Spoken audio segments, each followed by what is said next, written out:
gracias en esta hora por la vida, por la salud y por la posibilidad de abrir tu palabra y tener también al pastor Héctor Urrutia entre nosotros para dirigirnos.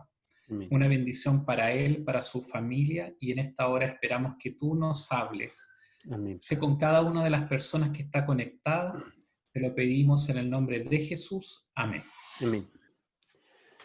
Bueno, hermanos, amigos, hermanas, les cuento que nosotros ya hicimos con un grupo más reducido un seminario del santuario en el Antiguo Testamento. La mayoría de ellos están presentes también y estudiamos principalmente el santuario en el Pentateuco, en los libros de Salomón, en Isaías, en Ezequiel. En eso nomás alcanzamos a estudiar, en esos libros del Antiguo Testamento. Y ahora vamos a estudiar el santuario en el Nuevo Testamento, pero los hermanos que participaron antes estuvieron de acuerdo en compartir el material, los videos grabados del seminario anterior, que también duró 2 semanas, compartirlo con ustedes. Así que los que se están recién integrando pueden bajarlos, los videos, escucharlos, verlos, y también tenemos las diapositivas para que ustedes también las puedan tener. El tema de hoy, el primero, vamos a ver el santuario en el Nuevo Testamento. Particularmente seleccioné 2 evangelios, Lucas y Juan. Y voy a mostrar una diapositiva que hice aquí. Bueno, aquí dice que yo no puedo compartir, tendría que tener alguna autoridad, me parece, para compartir. Hermano Claudio. Usted debería poder, a ver, le digo al tiro.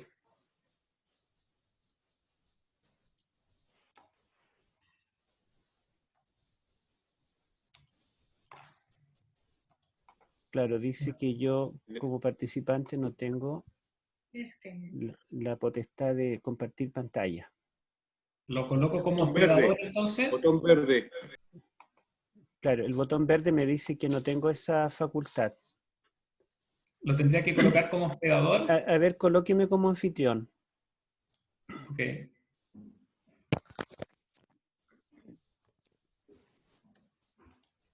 ¿Me avisa cuándo?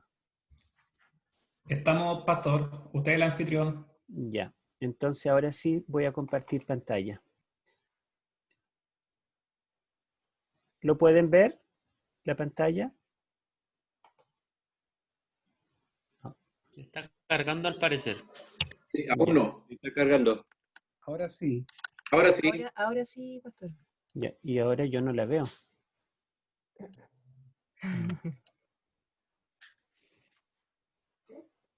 Ahora sí la veo. Ya. Bueno, acá como anfitrión me piden que yo admita. Voy a admitir.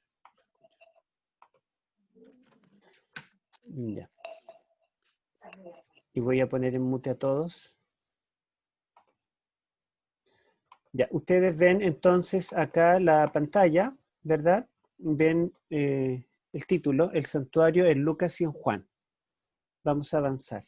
Perdón, una consulta. Hay Sí. una persona hay que están interesadas. ¿Qué les mando? Habría ¿Tengo que dar el contacto de alguien ahora? ¿Podrían mandarle el link para conectarse? Ya. Uh-huh. Bueno, entonces vamos a continuar. Vamos a ver una visión panorámica de los evangelios. Ustedes saben que tenemos 4 evangelios inspirados que están en el Nuevo Testamento, y en este caso son Mateo, Marcos y Lucas y Juan, ¿verdad? Y hay algunas características que son peculiares en cada uno. Por ejemplo, yo coloqué aquí algunas cosas muy a grandes rasgos, así nada exhaustivo, sino básicamente algunos detalles para que los tengamos en cuenta. Y voy a empezar del último punto, el que está abajo. Cada evangelio tendría una palabra clave, y la palabra clave en Mateo es la palabra rey o reino. No voy a ocupar tiempo en buscar todos los textos, pero ustedes pueden ver que desde Mateo 1:1 dice: este es el libro de la genealogía de Jesucristo, hijo de David, hijo de Abraham. al decir hijo de David, inmediatamente coloca o introduce al Mesías como rey. Luego tiene una genealogía muy selectiva acerca de Jesucristo, y en esta dinastía menciona 14 reyes en la parentela de Cristo. Por lo tanto, la palabra rey, la palabra reino, es la palabra característica del Evangelio de Mateo, y al mismo tiempo, cuando Jesús nace, dice que el rey de los judíos, Herodes el Grande, se enteró y tembló ante este evento. También Mateo nos dice que vinieron personajes regios de otros reinos, sabios de Oriente, a visitar al rey. Entonces todo el libro de Mateo está centrado en el tema de que Jesús es el rey. Las parábolas que dice Mateo son las parábolas del reino. El letrero que colgó sobre Jesús es que Jesús es el rey de los judíos. Y en fin, ahora la palabra clave de Marcos, es la palabra, el verbo servir. Marcos presenta a Cristo siempre sirviendo, siempre está sanando, predicando. A ver, hay un micrófono prendido. A ver cómo lo voy a hacer. Alguien tiene el micrófono prendido. Joaquín Vega. A ver si lo puede apagar. Ya. Bueno, la palabra ahí, la conjunción en Marcos es una palabra clave también, porque Marcos escribe un evangelio ágil, un evangelio, digamos, en el cual no sé cómo poner en mute a todos los participantes. Pastor, abajo dice silenciar a todos. Ahí tiene que colocar. A su derecha. Ya. Aquí tengo todo arriba.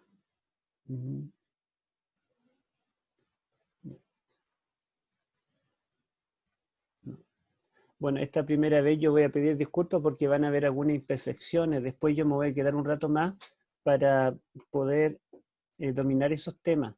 Hoy van a haber algunas imperfecciones, espero que nos sigan. La palabra ahí es clave en Marcos porque Marcos, como digo, escribe un evangelio muy ágil que no le interesa tanto lo que Jesús diga, sino más bien le interesa sus obras. Lo describe caminando, viajando, yendo, volviendo, sanando, subiendo, bajando. Entonces Marco todo lo hila con la I. Y subió de Galilea y descendió y volvió acá y viajó allí y atravesó el mar y sanó a los enfermos y echó un demonio. Por lo tanto, Marcos presenta a Jesucristo como un hombre de acción. La palabra clave en Lucas es la palabra salvación. A él se lo presenta como el Salvador, no solamente de los judíos, sino de todas las naciones. Es clave. Jesucristo, cuando pronuncia el propósito de su encarnación, dice que el Hijo del Hombre ha venido para salvar a todo aquel que salvar a los perdidos. Eso lo dice en Lucas, ¿verdad? La palabra clave en Juan, hay varias, pero una de las dos más comunes sería la palabra testimonio. Jesucristo, aquí encontré mute para todos. Ya. Por fin. La palabra testimonio es una palabra clave en Juan, y también la palabra verdad y otras palabras que se repiten a lo largo del Evangelio. Juan Bautista viene para dar testimonio de Jesús. Jesús es testigo también del Padre. Las Escrituras dan testimonio de él. En fin, todo el Evangelio resalta este término que también se resalta en el Apocalipsis. Ahora, el enfoque, el tercer punto, el enfoque de Mateo está en las palabras de Cristo. O sea, le interesa más lo que Jesús dice. Recuerden ustedes que Mateo comienza el ministerio de Cristo con el sermón de la montaña, que ocupa los capítulos 5, 6 y 7. Entonces, aunque todos los evangelios registran algo de ese sermón, Mateo lo registra completo, porque le interesa mucho lo que Jesús dijo. Y Mateo termina el ministerio de Cristo con el sermón del Monte de los Olivos, que ocupa los capítulos 24 y 25 de Mateo. Esos dos sermones hacen como un corchete dentro del cual engloba toda la obra de Jesucristo. Y toda la estructura del libro de Mateo está estructurado en base a 5 sermones. Y estos 5 sermones son como las columnas literarias, estructurales del Evangelio. En cambio, a Marcos le interesan no las palabras de Cristo, sino las obras. Y algo decíamos, ¿verdad? Por eso el verbo servir y la palabra ahí. Porque en Marcos a Jesús lo vemos siempre haciendo algo, siempre ayudando. En Lucas el enfoque es hacia la bondad. Jesús es bondadoso, es humano, es cercano. Jesús no solamente se preocupa de los judíos, sino también de los gentiles. Jesús se ocupa de los ancianos, se ocupa de los pobres, de los niños. Es muy nítido cuando nosotros leemos el Evangelio de Lucas. A Juan no le interesa tanto estos aspectos, ni las palabras, ni las obras, sino que le interesa el significado de todo lo que Jesús viene a hacer. Cuando Jesús dice algo, las palabras, los discursos son breves, pero lo más importante es que Jesús le da un significado a aquello. Por ejemplo, Jesucristo en los 4 evangelios multiplica los panes. ¿Se acuerdan cuando la multitud de los 5.000 comieron panes de 5 panes y 2 peces? Bueno, todos los evangelios lo registran. Pero Juan dice que Jesús les preguntó, ¿saben qué significa esto? Y ellos le dijeron, bueno, la verdad, los fariseos le dijeron, para nosotros no significa que seas el Mesías, porque Moisés hizo algo mayor, dio pan del cielo. En cambio tú diste pan, pero un pan que hizo una dueña de casa, pan amasado. Y Jesús le dice, bueno, Juan no les dio el pan del cielo, porque el pan del cielo soy yo. El que come mi carne, bebe mi sangre, tiene vida eterna. Y vuestros antepasados comieron pan del cielo, comieron maná, pero murieron. O sea, murieron de viejos. No es que el pan les dio vida eterna, el pan los sustentó, pero como cualquier otro pan. Vivieron 40 años más. En cambio, el que come de mi carne y bebe de mi sangre tendrá vida eterna. Entonces Jesús se presenta como el pan del cielo. Yo soy el pan del cielo. Él da significado. Entonces las palabras y las obras de Cristo en el Evangelio de Juan no son tan importantes como el significado de aquello que dice o hace. Ahora, ¿a quién van dirigidos? El Evangelio de Mateo va dirigido a los judíos. Ustedes pueden ver que desde Mateo 1:1, cuando lo presenta como el hijo de David, que es el rey de los judíos, y el hijo de Abraham, que es el padre de la nación judía, Mateo se preocupa de demostrar que Jesús es judío, viene a los judíos y él defiende la ley de los judíos. No he venido para abrogar la ley ni los profetas. Entonces, ya que los judíos rechazaron a Cristo y Mateo es un judío, a él le interesa demostrar que Jesucristo sí era el Mesías que ellos, los judíos, esperaban. En cambio, Marcos dirige su evangelio a los romanos, porque a Marcos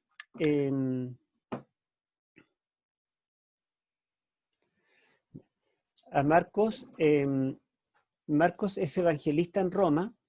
La Biblia lo presenta como compañero de Pablo, primeramente de Pablo y Bernabé hacia los gentiles. Marcos no es alguien que se queda a predicar en Israel. Y en la última etapa del ministerio de Pedro, cuando Pedro predica en Roma, por lo menos la segunda epístola dice que Pedro está en la ciudad que simbólicamente es Babilonia, y entendemos que se refiere a Roma, y dice, el que me acompaña, el que está conmigo es mi hijo Marcos. Así que Marcos se dedicó a predicar en Roma y escribe a los romanos. El nombre Marcos es romano, de hecho, así que él tenía cierta identidad con ese pueblo. Hay palabras en latín en el Evangelio de Marcos, entonces a él le interesa dedicar su evangelio hacia los romanos. Lucas, que era griego, era gentil, se preocupa de escribir o explicar a los gentiles quién es Jesús de Nazaret. Entonces Lucas se dirige a los gentiles y Juan se dirige a la iglesia. La iglesia. Veo que otra vez aparecen los sonidos. A ver si alguien puede. A Juan le escribe a la iglesia que somos los conversos, tanto de judíos como de gentiles. Ahora, ¿cómo presenta cada uno a Jesús? Mateo lo presenta como rey, que se ve como obvio desde el primer versículo. Marco, en cambio, lo presenta como un siervo sufriente. Él viene a servir, a trabajar, a ayudar y a morir. Lucas, lo describe como hombre, como humano. Fíjense que solo Lucas se explaya en el nacimiento humano de Cristo. Solo Lucas dice que el niño crecía en sabiduría y en estatura como cualquier humano. Solo Lucas describe algo de la niñez y algo de la adolescencia de Cristo. Solo Lucas se preocupa de decir que Jesús transpiró gotas de sangre. Lucas se preocupó de decir, después de resucitar, que yo soy hombre. Y, en fin, Lucas destaca que Jesús resucita como humano, muere como humano, resucita como humano, por lo tanto, resalta a Cristo como hombre, y Juan lo describe como Dios. Desde Juan 1:1, cuando dice, en el principio era el Verbo, y el Verbo estaba con Dios, y el Verbo era Dios, hasta el último incidente después de la resurrección, cuando aparece a Tomás, el más incrédulo de los apóstoles, y después de comprobar que él era Jesús resucitado, le llama Dios. Tomás entonces dice, Señor mío y Dios mío. Ahora, todo este panorama, ¿verdad?, nos presenta el currículum completo de la persona de Jesús. Fíjense ustedes que nosotros razonamos de causa a efecto, pero los judíos razonan de efecto a causa. O sea, esto sería el efecto final y esto es la causa. Si lo vemos de atrás para adelante, en la forma como nosotros razonamos, Jesús, desde el principio, existía ya como Dios. Pero Él se hace hombre, se hace humano, para padecer y morir como un siervo de Dios. Pero resucita para vencer y reinar. Entonces estaríamos viendo el cuadro completo de Cristo. Y si lo dividimos en dos, Lucas y Juan resaltan a la persona de Cristo, su naturaleza. Él es hombre y Él es Dios, naturaleza humana y divina. Pero Mateo y Marcos se preocupan de describir más bien su obra. Él viene a reinar y viene a servir. En un currículum tenemos dos mitades. La primera mitad, antecedentes personales. ¿Quién soy? ¿Cuál es mi nombre, mi dirección, mi estado civil, mi nacionalidad, etcétera? Y la segunda parte del currículum se preocupa de mis obras, dónde estudié, dónde trabajé, cuál es mi experiencia, cuál es mi profesión, cuántos años trabajé en tal o cual lugar. Por lo tanto, si nosotros consideramos, Juan y Lucas se preocupan de describir la identidad, identifican a Jesús. Y Mateo y Marcos se preocupan de describir la obra de Jesús. ¿A qué vino? ¿Cuál fue el propósito de su encarnación? Ahora vamos a ver la siguiente diapositiva. Eso es un panorama, ¿verdad? Pero quiero resaltar, como dije, antes de eso, antes de irme a Lucas, estas cuatro características de Cristo nos recuerdan lo interesante que según Números capítulo 2, el libro de Números capítulo 2, el campamento de Israel debía rodear el santuario, que debía quedar en el centro, y hacia cada punto cardinal habían 3 tribus que formaban un bloque. En total eran 4 bloques. Cada una de estas tribus, allí las tenemos, por ejemplo, hacia el lado al este estaba acá, estaba encabezada por Judá y 2 tribus más que la acompañaban. Hacia el oeste estaba Efraín y 2 tribus más. Aquí estoy un poco perdido, el norte está acá arriba, estaría Dan y 2 tribus más, y hacia el sur está Rubén y 2 tribus más. Ahora lo interesante es que Números 2 dice que cada una de estos lados, la tribu central tenía una bandera. Entonces habían 4 banderas, una a cada lado del tabernáculo. Allí no se nos dice cuál era el dibujo que tenía cada bandera, pero según los judíos, Judá tenía un león en la bandera. Y eso coincide con Génesis 49, versículos 8 al 12, donde dice, cachorro de leones Judá, de la presa subiste, ¿verdad? Y tiene un poema allí que trata a Judá como león. Efraín tiene en su símbolo, en la bandera, según los judíos, un becerro o un buey.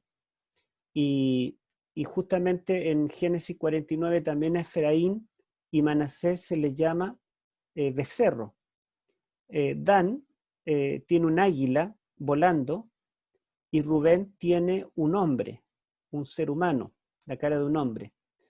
Entonces es interesante de que Judá con el león nos recuerda al rey, el aspecto real, y de hecho a Judá no solo se le llama león en Génesis 49, sino que dice que de Judá saldrá el rey de Israel.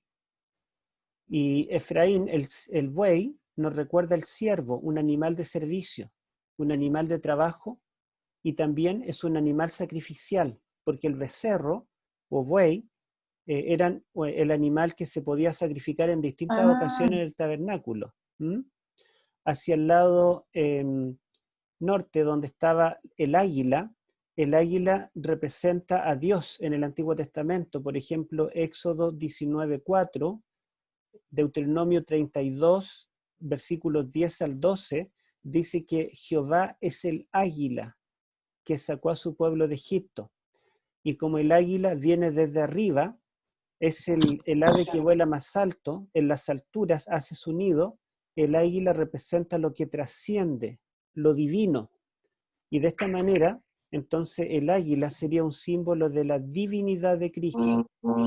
Rubén, que tiene un rostro humano en su bandera, Rubén representaría el aspecto humano del Cristo encarnado. Entonces, en los 4 contornos tendríamos los 4 evangelios que mostrábamos acá. El rey de la tribu de Judá, el siervo de la tribu de Efraín, el hombre de la tribu de, a ver si se me olvidó, de Rubén, y finalmente el águila de la tribu de Juan. Vamos a silenciar los micrófonos. Ese es Marcos. Entonces, Dios, Jesús es Dios que se hace humano para morir como un siervo o como un buey y resucitar victorioso, ¿verdad? Como un león. Ahí podríamos ver en total los 4 evangelios. Pero más adentro del santuario también estaba esta representación de 4. En el tabernáculo del desierto habían 2 querubines en el lugar santísimo sobre el arca, pero el templo de Salomón tenía 4 querubines. Y en Ezequiel capítulo 1 y otra vez en Apocalipsis capítulo 4 versículo 8, que lo podríamos leer, Apocalipsis 4:8, y voy a pedir que alguien pueda leer, alguien que esté con el micrófono habilitado, a ver, y si no lo leeré yo.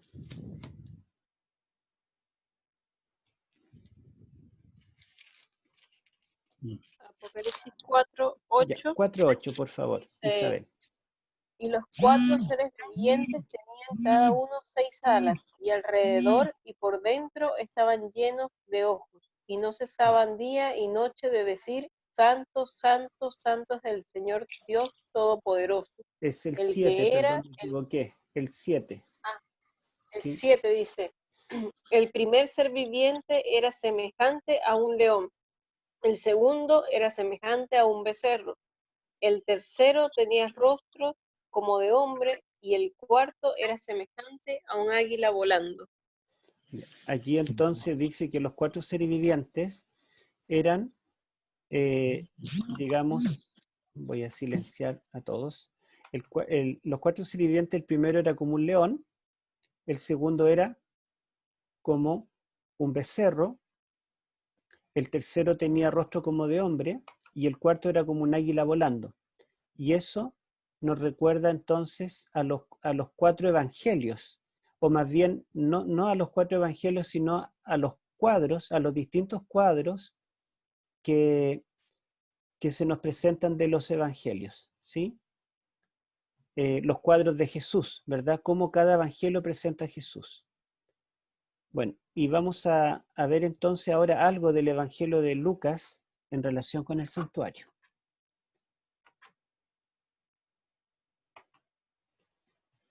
Y tenemos acá, yo quise poner texto porque la idea es que nos dediquemos a leer la Biblia, ¿sí? ocupemos tiempo en leer la palabra de Dios y voy a pedir que alguien pueda leer este párrafo que está en Lucas 1, 5 al 22, pero vamos a leer de a poco para ir comentando. Vamos a leer del 5 al 10 primero, a ver si alguien puede ayudar con la lectura. ¿Puedo? Ya, a ver. Dice, hubo en los días de Herodes, rey de Judea, un sacerdote llamado Zacarías, de la clase de Abdías. Su mujer era de las hijas de Aarón y se llamaba Elizabeth. ¿Sigo? ¿Sigo? Hasta el 10. El 10. Dice, toda la multitud del pueblo Del estaba 5 al fuera 10. orando. Del Ya, 5 ya. al 10. A ver. Ya. Entonces el 6. Ambos eran justos delante de Dios y andaban irreprensibles en todos los mandamientos y ordenanzas del Señor. Pero no tenían hijos, porque Elizabeth era estéril. Ambos eran ya de edad avanzada. Aconteció que ejerciendo Zacarías el sacerdocio delante de Dios, según la orden de su clase, le tocó en suerte entrar, conforme a la costumbre del sacerdocio, y en el santuario del Señor para ofrecer el incienso. Toda la multitud del pueblo estaba fuera orando a la hora del incienso. Gracias. Dejémoslo hasta ahí hasta ahora. Fíjense ustedes que el Evangelio de Lucas, después del prólogo, que son los 4 primeros versículos, comienza a relatar la historia de Cristo. Y casi todos los evangelios, es decir, todos, antes de presentar a Cristo, presentan a Juan el Bautista, el papel de Juan el Bautista. Pero la diferencia con Lucas es que Lucas nos dice, en vez de comenzar con Juan el Bautista, comienza con los padres de Juan el Bautista. Eso ya es llamativo. Y nos cuenta aquí que en Judea había un sacerdote llamado Zacarías. Nos menciona de qué clase pertenecía, porque habían 24 clases sacerdotales. Los sacerdotes en el tiempo de Cristo eran tanta cantidad que la verdad es que se dividieron en 24 clases para que cada clase, cada grupo pudiera servir al santuario durante 6 meses. Y ellos echaban suerte para administrar en el santuario, y el lugar más sagrado, recuerden ustedes que los sacerdotes no pueden entrar al lugar santísimo. Entonces su ministración es en el atrio y en el lugar santo. Pero nosotros aprendimos en el santuario del Antiguo Testamento que la labor del lugar santo la hace mayormente el sumo sacerdote. Sin embargo, en los tiempos de los macabeos, en los tiempos intertestamentarios, el sumo sacerdote asumió un rol real, se proclamó rey y delegó la función del sumo sacerdote a los sacerdotes. Por lo tanto, los sacerdotes en tiempos del Nuevo Testamento podían entrar al lugar santo y oficiar en los muebles del santuario. Y dice que acá a Zacarías le tocó por suerte ofrecer incienso. Y a pesar de que durante toda la vida, 6 meses, ellos tenían que oficiar en el santuario, el altar del incienso para ellos era tan sagrado porque era lo más cercano al lugar santísimo. Por lo tanto, la suerte de prender incienso o quemar incienso, lo normal es que ocurría una vez o 2 veces máximo en la vida de un sacerdote. No era algo que hicieran habitualmente. Todos los días entraba un sacerdote a quemar incienso en la mañana y en la tarde, pero el sacerdote que lo hacía, lo más probable es que iba a ser la única vez en su vida que lo haría. Se le daba una importancia suprema al quemar incienso. Ahora, aquí hay algo interesante porque no solamente interesa al sacerdote, que se llama Zacarías, sino que dice su mujer era de las hijas de Aarón y se llamaba Elizabeth. Nos llama la atención que da el nombre, porque generalmente no da los nombres de las esposas de los personajes que se destacan en la Biblia. Pero antes de dar el nombre, nos dice que era de las hijas de Aarón. Y si ustedes recuerdan, Aarón fue más que sacerdote. Aarón fue sumo sacerdote, el primer sumo sacerdote. Por lo tanto, Elizabeth no venía de un sacerdote común, como en el caso de Zacarías, que era de la clase del sacerdote Abías, sino que ella venía directamente de la descendencia de Aarón, el sumo sacerdote. Eso es un detalle que el texto está resaltando, porque si ustedes se dan cuenta, lo normal es que presenta al personaje diciendo su nombre y después dice de qué clase venía. Zacarías de la clase de Abías. Pero acá lo hace al revés. Su mujer era de las hijas de Aarón y se llamaba Elizabeth. El nombre queda en segundo plano, porque quiere destacar que Elizabeth era descendiente de Aarón, no solamente de la tribu de Leví, sino de la familia de Aarón. Ahora, el texto nos va a decir que ellos eran estériles, eran ancianos y no pudieron tener hijos, pero antes de mencionar ese detalle en el versículo 7, en el 6 dejan claro que los dos eran justos delante de Dios, porque lo normal para un judío es que una persona estéril era una persona que tenía alguna maldición de Dios o tenía algún pecado, pero para evitar ese prejuicio, Lucas destaca que ellos eran justos, pero eran ancianos y además Elizabeth era estéril. Automáticamente cuando dice estas características, nosotros nos recordamos de los padres de la nación judía, de Abraham y Sara, que ellos eran avanzados en edad y la esposa de Abraham era estéril. Sin embargo, de ellos vino un hijo promesa. Ocurre un milagro. Y menciona acá que Zacarías ejerció sacerdocio y le tocó en suerte algo especial, quemar el incienso. Recuerden ustedes que el incienso se quemaba en el altar del incienso que estaba en el lugar santo delante del velo. Y toda la multitud del pueblo estaba orando afuera a la hora del incienso. 2 veces en el día se quemaba incienso. En la mañana, al comenzar el día, y a la caída de la tarde, casi a la puesta del sol. En esos 2 horarios se quemaba incienso. Paralelamente, en estos 2 horarios, otros sacerdotes en el atrio estaban sacrificando el cordero matutino y vespertino.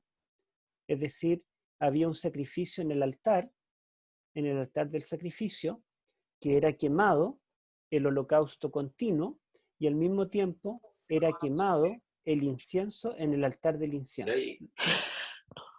Vamos a silenciar los micrófonos. Los 2 altares, entonces, subían ese humo al cielo. Vamos a pedir que silencien el micrófono. Ya, creo que yo lo puedo hacer. Así que era la hora cuando el pueblo se reunía en el atrio para orar a Dios. Por eso es que hay un salmo que dice que las oraciones de los santos suben junto con el humo del incienso a los oídos de Dios. Algo similar dice Apocalipsis capítulo 8, cuando dice que fue quemado el incienso junto con las oraciones de los santos. Ahora, dice que en el versículo, vamos a leer del 11 en adelante, a ver si alguien puede leer desde el 11. Yo puedo leer. Ya, vamos a leer hasta el versículo 18. Perfecto. ¿Sí? ¿Ya? Ya, Toda Mónica. Toda la multitud del pueblo estaba afuera orando a la hora del incienso. Entonces se le apareció un ángel del Señor puesto de pie a la derecha del altar del incienso. Al verlo, Zacarías se turbó y lo sobrecogió temor. Pero el ángel le dijo: Zacarías, no temas, porque tu oración ha sido oída, y tu mujer Elizabeth dará a luz un hijo, y le pondrás por nombre Juan. Tendrás gozo y alegría, y muchos se regocijarán por su nacimiento, porque será grande delante de Dios, no beberá vino ni sidra, y será lleno del Espíritu Santo, aún desde el vientre de su madre. Hará que muchos de los hijos de Israel se conviertan al Señor su Dios, e irá delante de él con el espíritu y el poder de Elías, para hacer volver los corazones de los padres a los hijos, y de los rebeldes a la prudencia de los justos, para preparar al Señor un pueblo bien dispuesto. Zacarías preguntó al ángel: ¿en qué conoceré esto?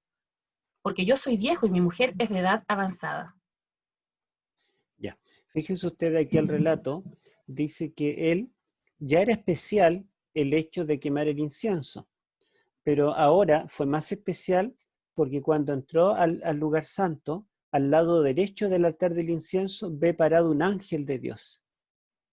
Y el ángel le habla, esperó ese momento y ese lugar para comunicarle la nueva, que él será el padre de un niño llamado Juan, que será nada menos el precursor del Mesías que todo Israel espera desde los tiempos remotos, desde su inicio.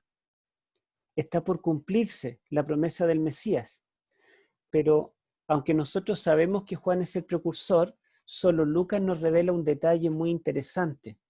El nacimiento de Juan fue anunciado en el altar del incienso.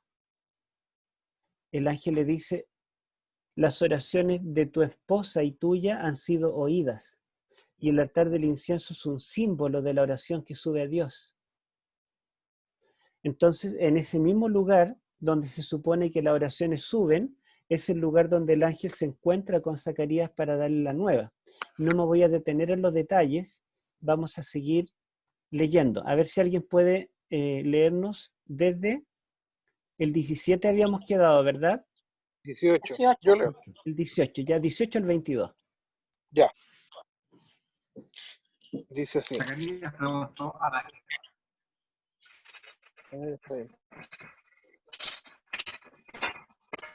18 al 22. No sé qué pasó. ¿Leo yo? Ya quien pueda leer, a ver. ¿Leo yo, pastor? Ya, por favor. ¿Pastor? El que dijo yo, lea. Sí, dice, y dijo Zacarías al ángel, ¿en qué conoceré esto? Porque yo soy viejo y mi esposa es de edad avanzada. Y respondiendo el ángel le dijo, yo soy Gabriel, que estoy delante de Dios y soy enviado a hablarte y a darte buenas nuevas. He aquí, estarás mudo y no podrás hablar hasta el día que esto sea hecho, por cuanto no creíste mis palabras, y las cuales, dice, se cumplirán a su tiempo. Y el pueblo estaba esperando a Zacarías, y se maravillaban de que él demorase en el templo.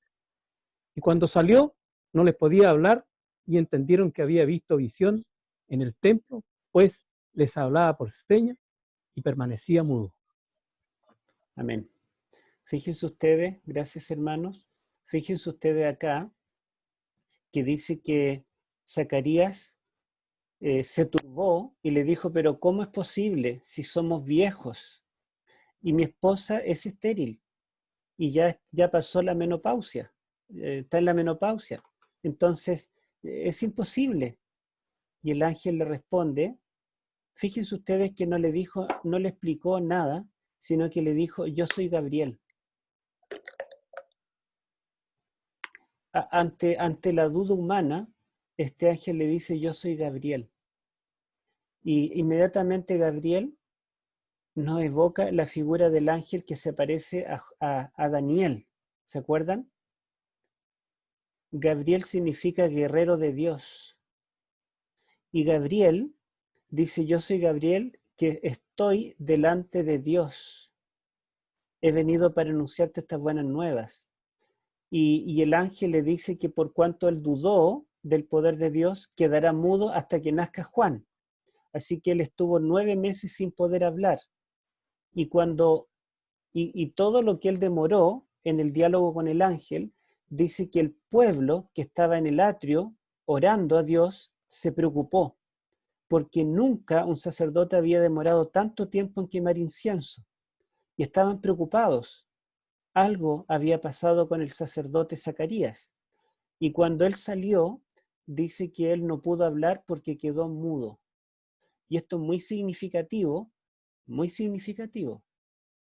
Primero, porque la costumbre era que el sacerdote que quemaba el incienso, cuando terminaba de quemar el incienso, él salía hacia el atrio, abría el velo que separaba el lugar santo del atrio, y el pueblo estaba todo allí orando. Entonces el sacerdote levantaba sus manos al cielo y bendecía al pueblo. El pueblo había estado orando, exponiendo sus necesidades ante Dios. Entonces el sacerdote salía para entregar esa bendición al pueblo, y el pueblo se iba feliz a su hogar o al trabajo. si era en la mañana o en la tarde. Pero el sacerdote pudo concretar el acto de la intercesión continua. Este acto fue interrumpido. No pudo bendecir al pueblo porque quedó mudo y no pudo hablar. Pero fíjense cómo termina el Evangelio de Lucas. Lucas capítulo 24, los últimos versículos, después que Cristo ya estuvo 40 días andando y apareciéndose resucitado, dice, después los sacó fuera hasta Betania y alzando sus manos los bendijo. Aconteció que mientras los bendecía, se separó de ellos y fue llevado arriba al cielo. En otras palabras, cuando Jesucristo ascendió a los cielos después de haber resucitado de los muertos, ahora Él entrará al santuario celestial y Él termina este evangelio bendiciendo, alzando sus manos y bendiciendo a los discípulos. En otras palabras, aquel acto inconcluso del capítulo 1 se completa en el capítulo 24. Y esto quiere decir para Lucas que hay una transición entre el sacerdocio terrenal de Leví al sacerdocio de Cristo. Cristo es el verdadero sumo sacerdote, el que viene a reemplazar el sistema terrenal del sacerdocio. ¿Sí? Eso es lo que quiere destacar Lucas. Y si nosotros con esta óptica miramos cada evento que narra Lucas del Evangelio, nos damos cuenta que todos tienen que ver con el sacerdocio. Por ejemplo, solo Lucas nos cuenta que en una oportunidad 10 leprosos fueron limpiados, ¿recuerdan? Y de los 10, uno era samaritano. Y le dijeron a Jesús, antes de ser limpiados, ¿qué debemos hacer? Él les dijo, vayan y se presentan al sacerdote, que es lo que dice Levíticos capítulo 13. El leproso debe presentarse al sacerdote. Y cuando ellos iban al camino hacia el templo para presentarse al sacerdote, fueron sanados. Y dice que de los 10 volvió uno, el samaritano, volvió a Cristo. Los demás fueron al sacerdote, porque el sacerdote cuando los veía limpios, él entonces declaraba que eran limpios y los integraba al campamento. Entonces 9 fueron al sacerdote del templo terrenal, pero uno volvió atrás y fue a Cristo. Y Jesús dijo, de los 10, solo uno hizo lo correcto. En otras palabras, el samaritano estaba reconociendo en Jesús al sacerdote que puede limpiar de la lepra. Entonces, el Evangelio de Lucas está mostrándonos a Cristo como un sacerdote, en realidad como el sumo sacerdote, porque la función de quemar el incienso, originalmente en el Antiguo Testamento era la función del sumo sacerdote, y es lo que Daniel le llama el continuo. Quiero mostrar otros detalles de Lucas. Me gustaría que alguien leyera este primer párrafo, a ver si alguien puede ayudarnos con la lectura. Yo lo leo. ¿Ya? El ángel Gabriel Ya, al fue sexto enviado. mes, Patricia, a ver, Patricia, y Ya. después le pedimos a Arturo que lea el siguiente. ya, al sexto mes, el ángel Gabriel fue enviado por Dios a una ciudad de Galilea llamada Nazaret, a una virgen desposada con un varón que se llamaba José, de la casa de David, y el nombre de la virgen era María. Entrando el ángel a donde ella estaba, dijo, salve, muy favorecida, el Señor es contigo, bendita tú eres entre las mujeres. Pero ella cuando lo vio se turbó por sus palabras y pensaba qué salutación sería esta. Entonces el ángel le dijo, María, no temas, porque has hallado gracia delante de Dios. Concebirás en tu vientre y darás a luz un hijo, y llamarás su nombre Jesús. Gracias. Fíjense que el ángel volvió a aparecer ¿cuánto tiempo después? 6 meses. 6 meses después. O sea, significa que Juan el Bautista ya tenía 6 meses en el vientre de su madre. Faltaban 3 meses para que naciera. Y en ese 6º mes del embarazo de Elizabeth, el ángel vuelve, pero ahora ya no a Jerusalén, que está en el sur, sino ahora a Galilea, que está en el norte. Y se va a una de las ciudades más desprestigiadas de ese tiempo, Nazaret. Se va a Nazaret a una joven virgen que estaba de novia con José. Él era de la casa de David y la virgen se llamaba María. Y dice allí que el mismo ángel Gabriel, que lo presenta con nombre en el versículo 26, la saluda. Y luego le anuncia que ella será la madre del Mesías. Mucho más emocionante que ser la madre del precursor del Mesías. Esta joven, una adolescente, que era la edad en que se casaban en esos tiempos, va a ser la madre del Mesías, ¿sí? Acá hay toda una lección interesante de fe, porque fíjense que Zacarías era sacerdote. Él estaba cumpliendo una función importante, tenía uno de los cargos más grandes en el pueblo de Dios.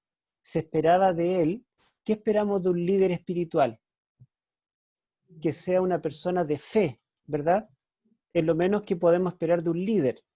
Pero el sacerdote dudó cuando el ángel le anunció el nacimiento del hijo. Pero ahora viene a una joven que es virgen, el mismo ángel, y esta jovencita, que era virgen y todavía no estaba casada, no tiene ninguna duda de lo que el ángel le dice. Ella le dice: he aquí la sierva de mi Señor. Estoy dispuesta. Aquí nos está mostrando, fíjense que el Evangelio de Mateo es bien exclusivista, porque dice que los judíos son el pueblo escogido, y Jesús manda en Mateo 10 a predicar solamente a las ovejas perdidas de la casa de Israel. Pero Lucas está diciéndonos que todos, o más bien cualquier persona de cualquier lugar y de cualquier condición o edad, es importante para el Evangelio. Ya, me dicen que hay micrófonos abiertos. A ver si los pueden apagar. Y hay personas esperando también. A ver, ahí la admitimos. Y vamos a silenciar todos los micrófonos. Ya. Bueno, entonces, fíjense ustedes el contraste que nos hace aquí Lucas, mostrando que el sacerdote, la persona más experimentada, un hombre de edad, toda la vida, él se preparó para la tarea espiritual, pero cuando llegó su momento no tuvo fe. Eso no significa que se perdió, ¿verdad? Simplemente significa que como líder, él dudó. Pero en cambio esta joven, que era mucho más difícil que engendrar un hijo, porque no solamente, digamos, no era un problema de edad en su caso, sino que ella ni siquiera conocía varón. Por lo menos Elizabeth y Zacarías eran matrimonio. Sin embargo, María no dudó. Ahora, fíjense el versículo 36 y 37. Dice: y aquí también tu parienta Elizabeth, la que llamaban estéril, ha concebido hijo en su vejez, y este es el 6º mes para ella, pues nada hay imposible para Dios. Entonces el ángel le dice: tu parienta Elizabeth también ha concebido, y ya tiene 6 meses de embarazo. Y esto es muy importante, ¿verdad? Es muy importante. Esta frase, porque nada es imposible para Dios, son las palabras que Dios le dijo a Abraham cuando él anunció que iba a tener un hijo, a Isaac. Ahora, acá yo quiero resaltar esta palabra, tu parienta. María y Elizabeth eran parientas. La palabra griega significa literalmente la que tiene tus genes. Elizabeth, aquella con la cual compartes tus genes. No sabemos el parentesco, si eran primas, si eran... No sabemos la verdad, pero eran de la misma familia.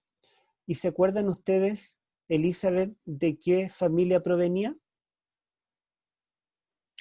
De Aarón. De Aarón, el sumo sacerdote. Entonces, aunque José, que va a llegar a ser el esposo de María, era de la casa de David, según nos dice el versículo 27, María era de la tribu de Leví, no de la tribu de Judá. No venía del rey David, venía del sumo sacerdote Aarón.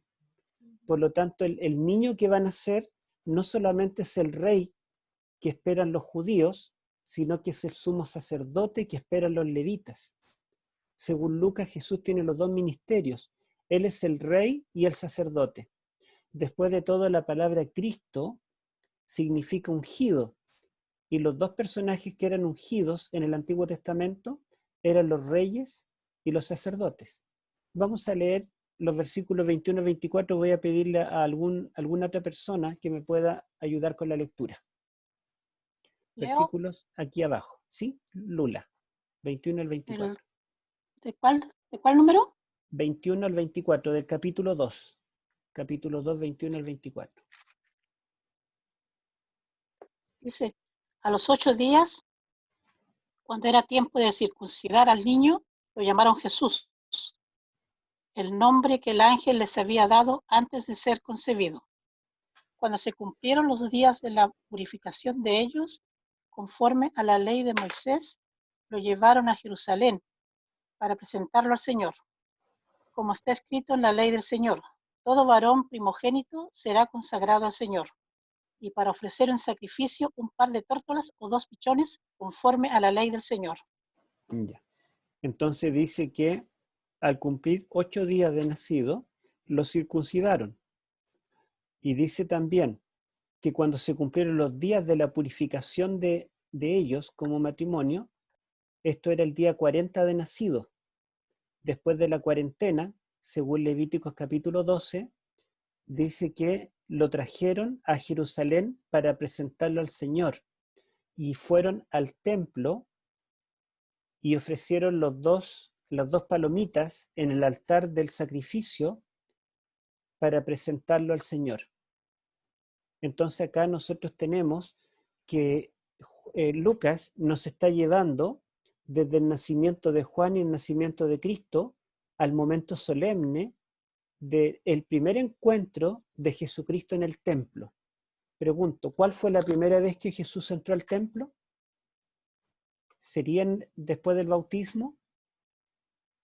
¿Sería cuando era adulto y comenzó su ministerio? No, ¿verdad? No, cuando Aquí nos representó a dice que Zacarías. la primera vez que Jesús entró al templo, entró en pañales. Entró, ¿verdad?, cuando tenía 40 días de nacido. Allí fue presentado. Ahora, Lucas, después de este versículo 24, yo no quise seguir poniendo más texto, pero dice que cuando Jesús fue llevado al templo, el sacerdote lo presentó ante Dios y pasó inadvertido.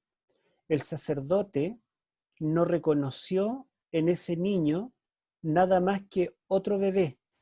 Lo presentó al Señor, hizo la oración y lo devuelve a los padres. Y parecía un día común y corriente. José y María se iban a volver a su hogar con el niño en los brazos, pero dice que vino un anciano que se llamaba Simeón, y dice que él estaba en su casa, era un viejito, pero el Señor le habló en visión y le dice, anda al templo, porque en este momento están presentando al Salvador del mundo. Y Dios le había prometido a Simeón que él no moriría sin antes ver con sus propios ojos al Mesías. Y este Mesías es el Mesías del templo, es el sacerdote. Y este hombre, ¿verdad?, lo bendice, alaba a Dios, se goza y dice, Señor, ahora puedo morir en paz. Y parecía que era todo.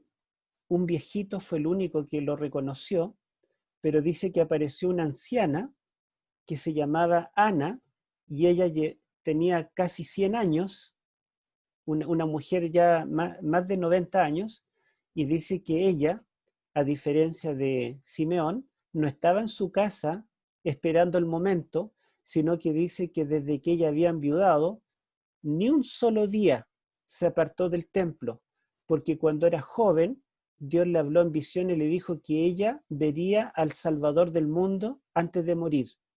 Y desde ese día y noche, ella vivió en el templo.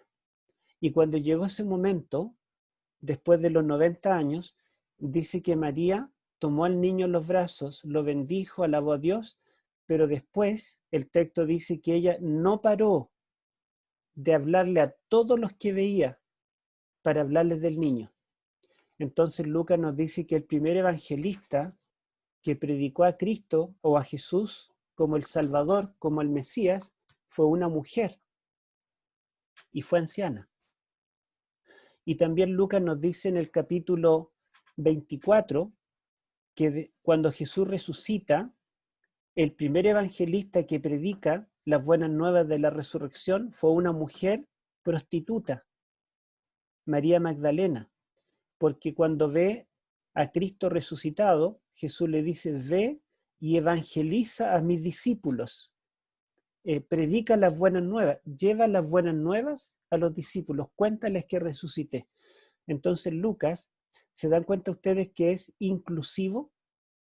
Está diciendo que todos podemos ser usados por el Señor. Una mujer de mala reputación, una ancianita como Ana, un ancianito como Simeón. A veces pensamos que las personas de la tercera edad como que ya no tienen mucho más que aportar en la iglesia, pero la verdad es que en las cosas de Dios no es así, porque todos tenemos que aportar en la iglesia hasta el último día que el Señor nos da la vida. Y interesantemente, el Evangelio comienza con dos ancianitos que además de ser ancianitos, eran estériles, pero Dios les dio la gran misión de ser padre de Juan el Bautista, el que preparó el camino al Señor. Y después un adolescente pobre de la población más infame que había en Galilea, Dios llamó una joven llamada María para que fuera la madre del Mesías. Y después Dios llama a dos ancianitos más, a Simeón y a Ana, para que ellos, que fueron los únicos que reconocieron a Jesús como el Mesías. Ahora, yo quiero que ustedes vean una cosa. Aquí no hay ninguna casualidad. ¿Se acuerdan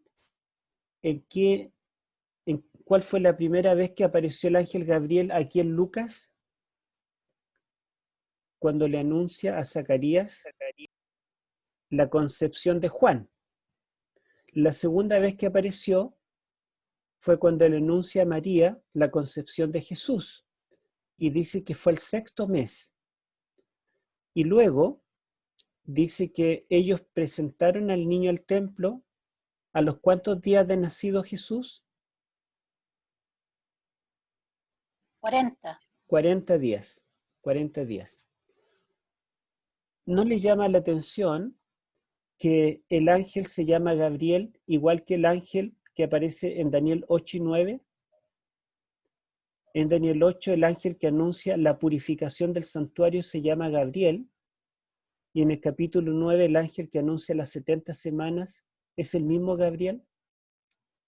¿Y no les parece llamativo que en Daniel 8:11 dice que el cuerno pequeño intentaría quitar a Cristo el ministerio continuo del lugar santo? Y vemos aquí que comienza el Evangelio contando cómo un sacerdote llamado Zacarías estaba oficiando en el ministerio continuo en el lugar santo. Y es interesante que el ángel en el capítulo 9 de Daniel le anuncia 70 semanas hasta la venida del Mesías. Y miren acá. Si al 6º mes el ángel apareció para anunciar a Elizabeth el nacimiento del niño, pasaron 6 meses.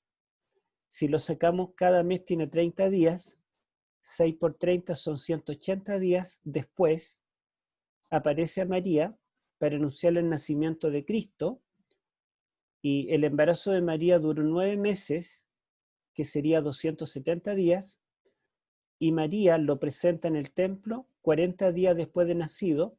Si sumamos esas 3 cifras, nos da 490 días, que son 70 semanas. En otras palabras, Lucas está diciéndonos que las 70 semanas de Daniel, que tienen un significado simbólico, día por año, y nos llevan hasta el momento en que Cristo comience su ministerio, esas 70 semanas se cumplen también desde una segunda aparición de Gabriel. Cuando Gabriel aparece allá a Daniel, le está anunciando 70 semanas. Pero acá también la aparición de Gabriel en el Nuevo Testamento está anunciando otras 70 semanas hasta que Cristo aparezca en el templo. Parece que yo estoy rayando algo acá. Bueno, vamos a continuar. Vamos a ver algo del Evangelio de Juan. Miren, lo que yo quise destacar acá es que Juan es el que más vincula el ministerio de Cristo con el santuario. No mencioné Juan capítulo 1, donde dice en el versículo 14, y aquel verbo se hizo carne y habitó entre nosotros, y vimos su gloria, gloria como del unigénito del Padre, lleno de gracia y de verdad. Cuando dice habitó, la palabra griega literalmente significa tabernaculó, o hizo su tabernáculo. La palabra en griego es eskenó, el verbo eskenó, y el sustantivo eskene es la palabra que utiliza la epístola de los hebreos para hablar del tabernáculo celestial. Y este verbo eskenó, habitar o hacer el tabernáculo, es lo mismo que aparece en Éxodo 25:8, cuando Dios dice, harán un santuario para mí y habitaré, eskenó, habitaré entre vosotros, haré mi tabernáculo entre vosotros. Por lo tanto, el Evangelio de Juan está diciendo que Jesucristo viene a cumplir todo lo que el tabernáculo representaba a través de distintas figuras. Ahora, el Evangelio de Juan presenta todo el ministerio de Cristo en torno a una fiesta. Todo lo que Jesús hace, todos los discursos, todos los sermones, todos los milagros, ocurren en alguna fiesta judía. El resto del año no le interesa a Juan, le interesan las fiestas. Y yo puse acá en griego la palabra fiesta, que es georté, y la palabra georté aparece toda esta cantidad de veces en la Biblia. Esto está en griego, la versión griega del Antiguo Testamento y el Nuevo Testamento griego, que es el idioma original. De verde tenemos libros del Antiguo Testamento y de rosado tenemos los libros del Nuevo Testamento. Ustedes pueden ver, pareciera que las fiestas judías están en el libro del Éxodo y en el libro de Levíticos. Pero la verdad es que el libro que más veces menciona la palabra fiesta, ¿cuál es? Juan, ¿verdad? Juan. De todas las veces que aparece la palabra fiesta, Juan la menciona 17 veces. Es el que más menciona la palabra fiesta. Porque cada milagro, cada sermón, cada evento de la vida de Cristo ocurrió en el tabernáculo o en el templo, celebrando una fiesta del templo. Y después tenemos libros del Antiguo Testamento y luego el segundo libro del Nuevo Testamento que más menciona la palabra fiesta es Lucas, aunque solamente son 3 veces, ¿verdad? Y luego tenemos que Mateo y Marcos solo mencionan 2 veces la palabra fiesta y finalmente Colosenses la menciona 1 vez. O sea, si sumamos todos los libros del Nuevo Testamento, tendríamos 3, 5, 7, 8 veces. Pero Juan solo la menciona 17 veces, más que cualquier libro de la Biblia. Por lo tanto, Juan intenta mostrar a Jesucristo como el cumplimiento del tabernáculo. En el capítulo 2 de Juan, Jesucristo les dice, más bien, Jesucristo purifica el templo, ¿se acuerdan? Jesucristo comienza purificando el templo, su ministerio. En Mateo, Marcos y Lucas, Jesús termina su ministerio purificando el templo. Ahora, en Juan 2, cuando Jesús purifica el templo, Jesucristo les dice, destruid el templo y en 3 días lo reedificaré. Y los judíos entienden literalmente la metáfora y dicen, pero ¿cómo? Si el templo llevamos 46 años construyéndolo y todavía no está terminado. Pero Jesucristo le estaba hablando, dice Juan, del templo de su cuerpo. En otras palabras, Jesucristo se identifica con el templo. Él es el templo. Vamos a ver acá un detalle más. Yo tengo acá la estadística de la palabra fiesta, que es georté en el griego del Nuevo Testamento, el idioma original, y ustedes pueden ver aquí cómo todo el Nuevo Testamento, tenemos ahí dos veces en Mateo, 3 veces porque se repite otra vez allí, 2 veces en Marco, es 2 Mateo, 2 Marcos, 3 Lucas, y el resto Juan y una vez Colosenses. En otras palabras, la palabra fiesta es una palabra típica del Evangelio de Juan. Acá tengo otra palabra que es la palabra amnos, y aparece en Juan 1:29. Me gustaría que lo buscáramos en la Biblia. Busquemos Juan 1:29.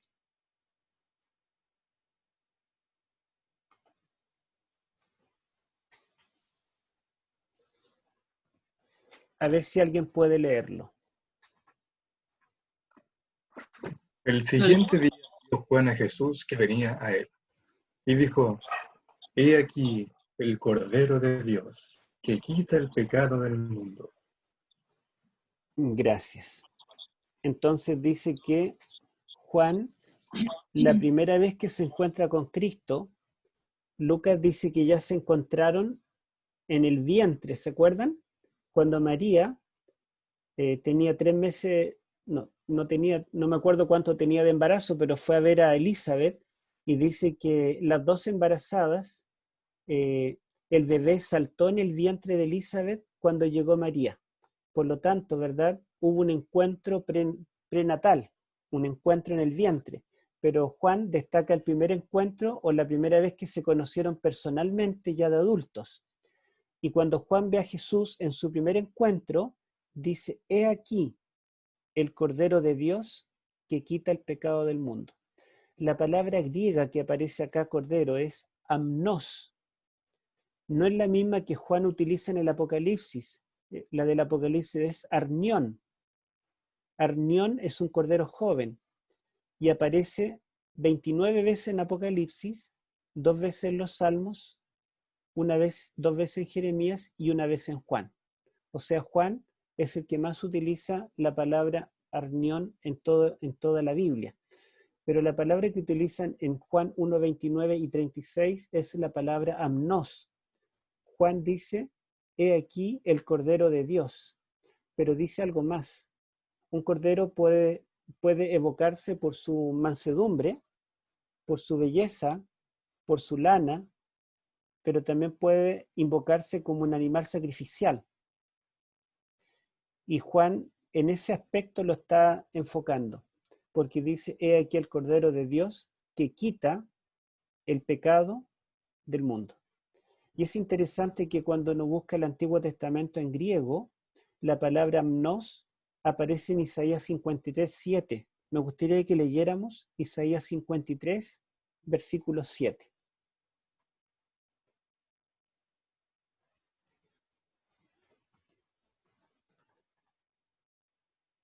Si alguien me puede ayudar con la lectura. Angustiado, no abrió su boca. Como cordero fue llevado al matadero, y como oveja delante de sus trasquiladores enmudeció, y no abrió su boca. Gracias. Entonces allí dice que Jehová puso en él el pecado de todos nosotros, y él como cordero fue llevado al matadero. Y utiliza la palabra griega amnos, que significa cordero. Entonces, ¿verdad? Juan está usando un término que en la Biblia griega, en el Antiguo Testamento griego, que existía en los tiempos de Juan, y era lo que usaba la iglesia, porque la iglesia estaba compuesta por gentiles y judíos. Esta palabra aparecía en Isaías 53:7. Y justamente Isaías 53 está presentando al Mesías como un cordero que será llevado al matadero con el propósito de pagar el pecado nuestro, morir en forma vicaria.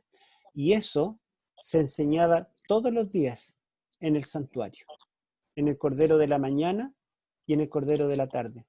Pero también se enseñaba una vez al año, en la primera fiesta judía, en la fiesta de la Pascua. Antes de irme a la fiesta de la Pascua, yo quiero decirles que en el Nuevo Testamento la palabra amnos aparece solamente 4 veces. Aparece en Juan 1, 29 y 36, donde Juan el Bautista 2 veces dice que Jesús es el Cordero de Dios. La siguiente vez aparece en Hechos 8:32, que me gustaría que lo leyéramos. Hechos 8:32.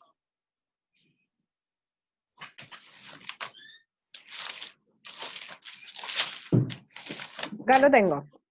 Por El favor. pasaje de la escritura que leía era este: como oveja a la muerte fue llevado, y como cordero mudo delante del que lo trasquila, así no abrió su boca. ¿Se acuerdan que allí el que leía era el eunuco etíope? Y le pregunta a Felipe, ¿de quién dice esto el autor? ¿Lo dice de sí mismo o de algún otro? Y dice que Felipe, comenzando desde esa escritura, le mostraba lo que decía la escritura acerca de Jesús. Por lo tanto, el término amnos, que es la palabra cordero que utiliza Juan el Bautista, pero a través de Juan el Bautista, Juan lo registra al comienzo del Evangelio, es programático para todo el ministerio de Cristo. Juan quiere resaltar a Jesús como un ser divino, pero Dios que viene a morir por nosotros para cargar nuestro pecado. Dios se hace cargo de nuestro pecado. Dios se hace cargo de nuestro perdón. Dios pone sobre sí la culpa nuestra, haciéndose cordero y pagando nuestra deuda. Y la última vez que está allí en Primera de Pedro es cuando dice que Jesús no nos compró con oro ni plata, sino con su sangre preciosa como la de un cordero sin mancha y sin contaminación. Así que estas pocas veces que la utiliza el Nuevo Testamento, siempre se refiere a un cordero o a la palabra cordero para referirse a Cristo, y siempre en el aspecto sacrificial. Ahora, Isaías 53 forma parte de una sección donde se anuncia la liberación de los judíos desde Babilonia como si fuera un segundo éxodo. ¿Y se acuerdan ustedes que el primer éxodo del cautiverio fue del cautiverio de Egipto, cuando Dios sacó a su pueblo de Egipto? ¿Y recuerdan ustedes qué día fue cuando Israel salió de Egipto? ¿Alguien sabe el día o el mes o la ocasión en que salieron de Egipto? ¿La fecha del primer éxodo? Pesaj. Fue Pesaj, la Pascua, ¿verdad? El día 14. El día 14 del mes primero, exactamente. Y de hecho, no es que Dios escogió una fecha que ya estaba en el calendario, sino que esa fecha, que es la fecha del Éxodo, Dios la convirtió en una fiesta solemne. Fue la primera Pascua que guardó Israel. Dios dice que desde ese día ellos matarán un cordero una vez al año, para el día 14 del mes de Abib, que es cuando ellos salieron de Egipto. Por lo tanto, la muerte del cordero allí en Egipto significó para ellos la vida. Él tuvo que morir para salvar la vida de los primogénitos, pero el cordero también muere para que Israel pueda salir libre de la esclavitud de Egipto. Y vamos a silenciar los micrófonos. Entonces, el comienzo del Evangelio de Juan en el capítulo 1, la primera vez que Juan, el precursor, lo encuentra, dice, Él es el Cordero que quita el pecado del mundo. Y fíjense cómo el Evangelio de Juan termina el ministerio de Cristo. Veamos Juan capítulo 19, 31 al 36. Lo tenemos acá también, Juan 19, 31 al 36, y voy a pedir que alguien lo pueda leer. Era el día de la preparación para la Pascua. Los judíos no querían que los cuerpos permanecieran en la cruz en sábado, por ser este un día muy solemne. Así que le pidieron a Pilato ordenar que les quebraran las piernas a los crucificados y bajaran sus cuerpos. Fueron entonces los soldados y le quebraron las piernas al primer hombre que había sido crucificado con Jesús y luego al otro. Pero cuando se acercaron a Jesús y vieron que ya estaba muerto, no le quebraron las piernas. sino que uno de los soldados le abrió el costado con una lanza y al instante le brotó sangre y agua. El que lo vio ha dado testimonio de ello y su testimonio es verídico. Él sabe que dice la verdad para que también ustedes crean. Estas cosas sucedieron para que se cumpliera la escritura. No le quebrarán ningún hueso. Ya. La historia de Roma nos dice que los romanos, cuando crucificaban a una persona, a veces podía durar días, hasta una semana con vida, porque los brazos o las manos, los pies, no son puntos vitales. Si me entierran un clavo en el corazón o en el cerebro, puedo morir instantáneamente. Pero si me entierran un clavo en un brazo, en una mano, en un pie, puedo vivir así, agonizar. Entonces existía la práctica llamada crurifragium, que significaba quebrarle los huesos con un mazo. Ellos tomaban un mazo y le quebraban los huesos para acelerar la muerte. En este caso, ellos habían sido crucificados el viernes y los judíos estaban pidiendo que le quebraran los huesos, no porque hubieran pasado muchos días, sino porque se acercaba el sábado y no solamente era un sábado más, sino que era un sábado especial porque coincidió en que ese día sábado, séptimo de la semana, también era el sábado de la Pascua, porque Jesús había muerto el 14, el día que moría el Cordero Pascual, y recuerden que al siguiente día de la Pascua, la puesta de sol, el día 15 del mes de Abib, comenzaban los 7 panes sin levadura, y el día 15 era un día sábado de gran solemnidad, un sábado ceremonial. Por lo tanto, Jesús murió el día 14, el día de Pascua, pero el 15 era un sábado ceremonial y coincidentemente también era sábado semanal. Como aquel sábado era de gran solemnidad, era especial porque eran 2 sábados juntos, dice que ellos rogaron a Pilato que practicara el crurifragium para que los cuerpos no quedaran allí en las horas del sábado y ellos tuvieran que transgredir el sábado al bajar los cuerpos. Ustedes ven cómo estos líderes religiosos eran tan consagrados. Se preocupaban hasta el mínimo de poder cumplir con la voluntad de Dios. Sin embargo, habían asesinado al Mesías. Es la hipocresía de ellos, ¿verdad? Ahora, los romanos, los soldados cumplieron quebrando las piernas de los 2 ladrones, pero cuando llegaron a Cristo lo vieron ya muerto. Y dice que le enterraron una lanza para corroborarlo en el costado y Juan lo vio y dio testimonio. ¿Se acuerdan cuál es la palabra clave del Evangelio de Juan? La palabra testimonio. Bueno, Juan da testimonio porque él estuvo allí al lado de la tumba y dice que a Cristo no se le quebró hueso alguno. El 36, pues estas cosas sucedieron para que se cumpliera la escritura, no será quebrado hueso suyo. ¿Cuál es la escritura que dice que al Mesías no se le quebrará hueso alguno? Zacarías 12:10. Bueno, hay una profecía que fue pronunciada mucho antes. Isaías. Éxodo 12. Éxodo 12. 42 al 46, que lo tenemos aquí abajo. Y voy a pedir que alguien lo lea.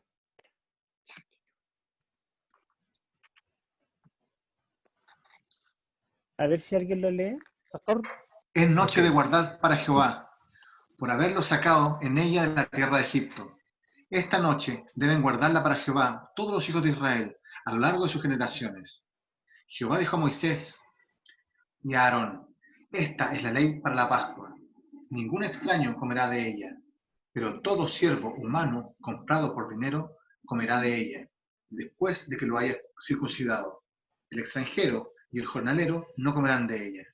Se comerá en una casa, y no llevarás que de aquella carne fuera de ella, ni quebrarás ningún hueso. Éxodo 12. Allí está la escritura, ¿verdad? Que dice: no quebraréis de él ningún hueso, y se refiere al Cordero Pascual. Entonces, aquí Juan no utiliza la palabra Cordero, pero está evocando el Cordero de la Pascua. Porque en Juan 1, cuando comienza el ministerio, Jesús es llamado el Cordero de Dios que quita el pecado del mundo, y en Juan 19, cuando termina su ministerio con su muerte en la cruz, dice Juan, y él da testimonio, que a Jesús no le quedaron hueso alguno, porque él estaba cumpliendo con el significado de la fiesta de la Pascua que se celebraba en el templo. Y no solamente en el detalle que no se le quebró hueso alguno, sino en el detalle que él estaba muriendo en forma vicaria, porque el Cordero Pascual moría en lugar del primogénito, ¿recuerdan? Y también Jesús estaba muriendo en el día, en la hora y en el mes en que se mataba el Cordero Pascual. Por lo tanto, ¿verdad? Juan nos está diciendo que en Jesucristo se cumplen todas las fiestas y todas las ceremonias del santuario, y más aún, que él mismo se identifica como el santuario. Porque ¿qué es el santuario? Es el lugar donde Dios mora, donde podemos ver la gloria de Dios. Y dice Juan que el Verbo se hizo carne y vimos su gloria, gloria como del unigénito del Padre lleno de gracia y de verdad. Por lo tanto, todo lo que se anunciaba en el santuario se cumple en Jesucristo. Eso nos dice Juan. Ahí tenemos, perdón, apreté una diapositiva. Ahí tenemos entonces un resumen de los detalles, digamos, algunos detalles que son significantes para mí, tanto del Evangelio de Lucas como del Evangelio de Juan, donde destacan a Cristo no como el Rey solamente, sino Lucas lo destaca como el sumo sacerdote del santuario y Juan lo destaca como el Cordero sacrificial. Los dos altares, Juan lo vincula con el altar del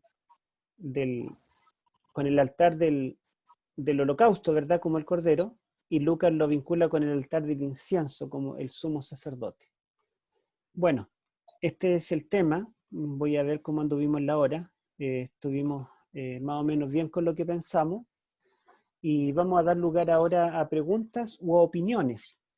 En el grupo anterior se generaron opiniones bien interesantes, algunas ideas que Dios iluminó en la mente de algunos mientras escuchaban, y quizá ahora también hay algunas que podamos escuchar. Pueden opinar si quieren. Y mientras piensen ustedes, o mientras tengan alguna pregunta. Pastor, yo tengo una pregunta. A ver. ¿Tiene algún significado la lanza en el costado cuando le iban a golpear las piernas y no se las golpearon y metieron la lanza en el costado y saliera agua? ¿Eso tiene algún significado de pronto? Bueno, es el que fue traspasado a su costado. Hay el cumplimiento de otras profecías como Zacarías, cuando dicen mirarán al que traspasaron. Ese sería un significado, y el segundo significado es que a fines del siglo I, cuando Juan escribe el Evangelio, había dentro del cristianismo una secta que estaba naciendo, que se llamaron gnósticos. En el tiempo de Juan se le llamaba proto-gnosticismo, y ellos separaban la materia del espíritu. Para ellos Jesucristo no había resucitado en carne, ni tenía sangre real, sino que Él era como una proyección. Si yo chocaba con Jesús, lo traspasaba porque no tenía materia. Y cuando Él caminaba no dejaba huellas porque no tenía masa. Pero en cambio Juan da testimonio, y él vio que Él fue herido, tenía carne, tenía sangre, como un ser humano común. Y por otro lado, para los gnósticos, el agua y la sangre tenían un significado muy importante. El agua representaba al Cristo espiritual, y la sangre el Cristo carnal. Los gnósticos, particularmente una rama que venía de Cerinto, uno de los líderes, él decía que en realidad habían dos Cristos. Un Cristo que era Jesús de Nazaret, un hijo del carpintero, no nació en forma milagrosa, era hijo de José y María, y él tenía sangre, pero resulta que él no era un ser espiritual. Pero existía un Cristo eterno, un Cristo espiritual, transparente, y ese Cristo vivía en el cielo, y en el momento en que Jesús de Nazaret se bautiza, el Cristo espiritual entró en el cuerpo de él, en forma espiritual. Entonces las aguas del bautismo significaban la unión del Cristo espiritual con el Cristo material, Y cuando Jesús muere, antes de morir, el Cristo espiritual lo abandonó. Entonces, en realidad, Jesús no murió por mí. El que murió fue el carpintero, simplemente. Y Juan está diciendo que el Cristo que estaba muerto tenía los dos elementos. De él brotó agua y sangre. Y con eso está diciendo que no hay esa dualidad. No es que hay dos Cristos, es uno solo. Es un detalle que Juan quiere resaltar, digamos, por la situación que se está, o cómo se está malinterpretando la Escritura. Me parece que también es por el tipo de muerte. Aparentemente por la ruptura del corazón se bota por un costado agua y sangre. Claro, también. También se dice que cuando a una persona se le rompe su corazón literalmente, se diluye parte de la sangre y sale como agua. Aquí en la pantalla donde dice Marcela Caroca, habla Félix.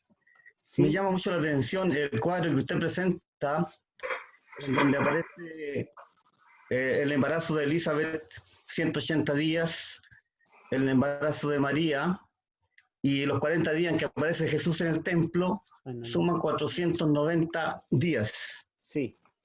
Esto está como enlazando el libro de Daniel con los evangelios, ¿verdad? Sí. Hablando del santuario. El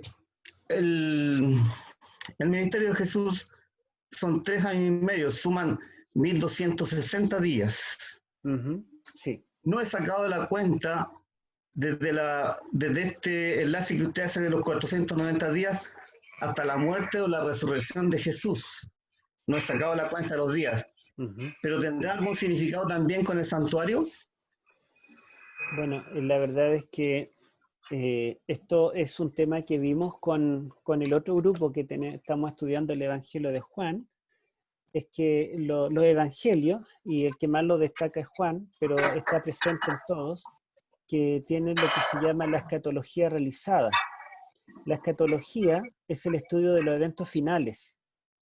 Para nosotros la escatología es la segunda venida, las señales del fin, la marca de la bestia, el decreto de muerte, pero también una escatología realizada que en Jesucristo se cumplen todos los eventos finales durante su vida.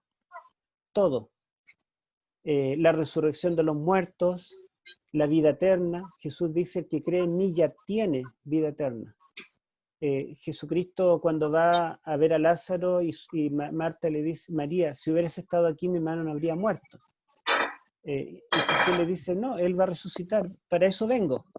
Y le dice, bueno, yo sé que él va a resucitar en el fin del mundo. Y Jesús le dice, no, yo soy la resurrección y la vida. Y te lo demuestro. Y lo llama y resucita.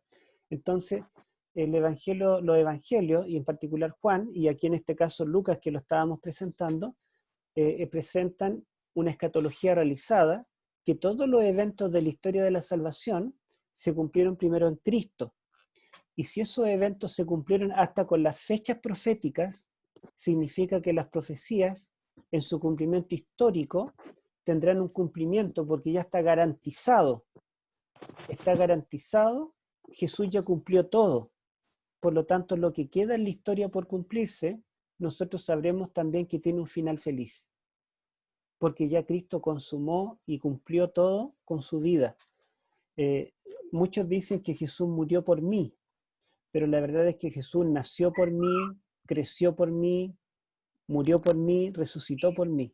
Jesucristo fue mi sustituto desde la encarnación, no solamente en el último momento de su estadía en la tierra.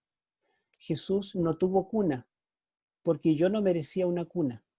Nosotros somos pecadores, ¿verdad? Por naturaleza, pero todos tenemos el privilegio de nacer por lo menos en una cuna.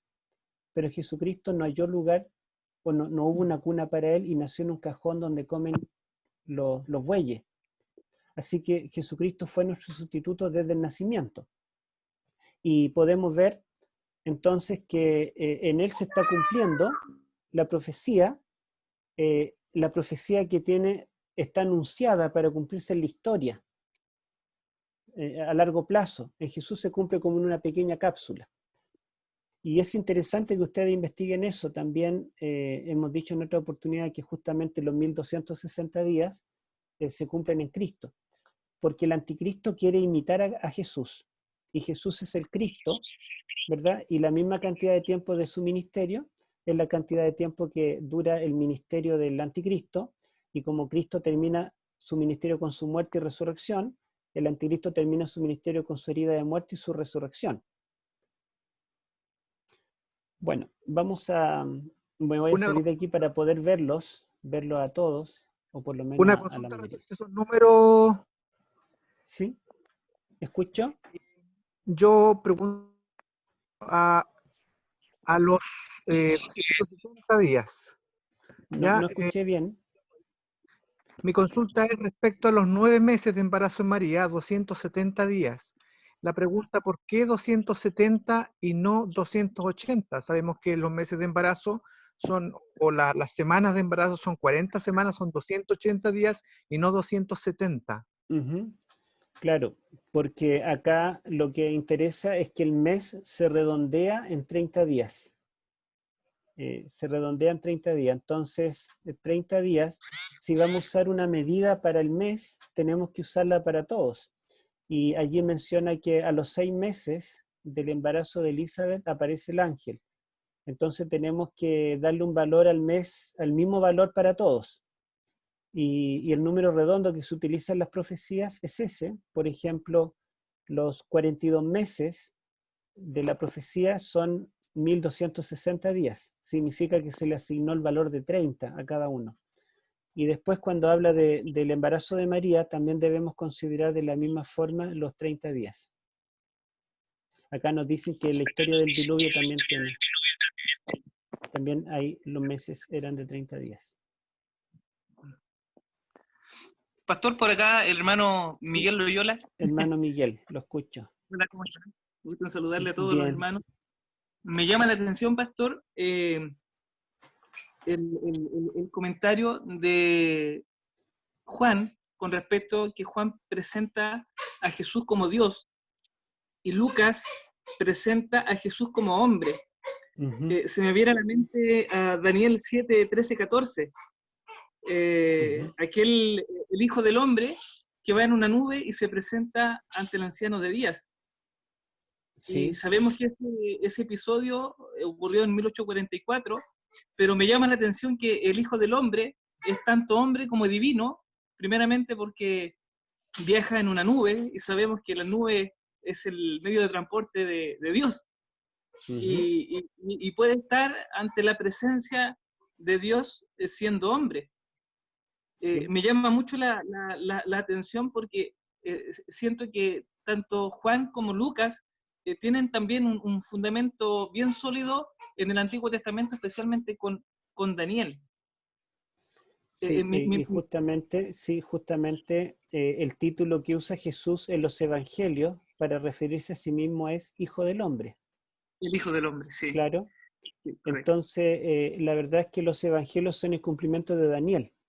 Yo no sé si ustedes saben la historia de Porfirio, un filósofo romano que decidió destruir el cristianismo. Él no quería que la cultura romana pereciera ante el cristianismo, así que él vivió en el siglo III, por allí, y él escribió 15 volúmenes contra Cristo. Pero lo interesante es que el punto central que él encontró para destruir a Cristo era destruir Daniel.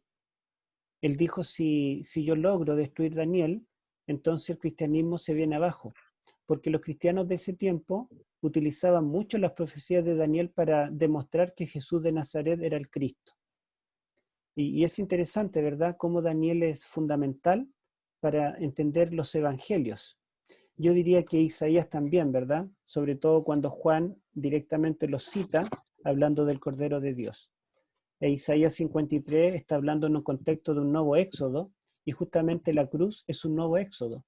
Romanos capítulo 6 dice que en la cruz nosotros atravesamos el agua del bautismo, atravesamos el mar hacia la libertad. No la libertad de la esclavitud de Egipto, sino la libertad de la esclavitud del pecado.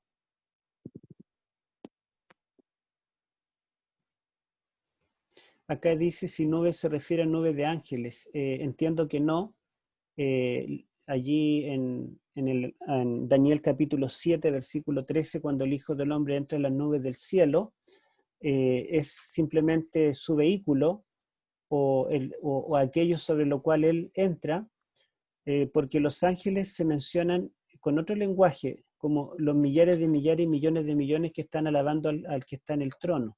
Sería una forma diferente de representar a los ángeles.